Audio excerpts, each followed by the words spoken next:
व्लॉगिंगसाठी तुला कुणाचा सपोर्ट आहे का?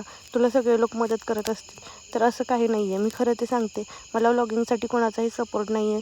मेन म्हणजे ही गोष्ट फक्त कर एवढंच म्हटली जाते माझ्यासाठी.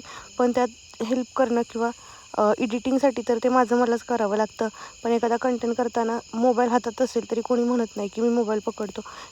की खूप साऱ्या अडचणी आहेत. कर म्हणणं आणि करण्यात मदत करणं ह्यात खरंच खूप फरक असतो. सपोर्ट तर द्या सोडून, पण एखादी गोष्ट करत असेल तर त्याला नावं ठेवणं ही सगळ्यात मोठी गोष्ट आहे. आणि हो, माझ्या बाबतीत एखादी गोष्ट जर घडत असेल तर ती माझ्यापुरती मर्यादित न राहता पूर्ण जगाला कळत असेल हे तर मला माहिती आहे. कारण की मी एखादी गोष्ट करते तर त्यात सपोर्ट करणं कमी, पण ती गोष्ट इतरांना कशी पोहोचेल इतरांपर्यंत ह्यासाठी लोक प्रयत्न करतात. ठीक आहे, असू.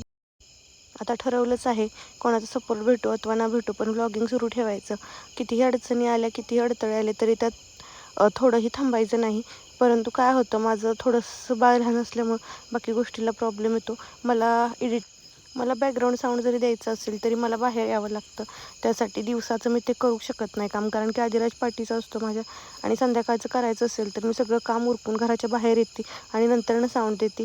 तर माझ्याकडे ट्रायपॉड वगैरे आहेत, पण त्याचा मी यूज करू शकत नाही कारण की आदिराज माझा लगेच पळत असतो ट्रायपॉडसाठी.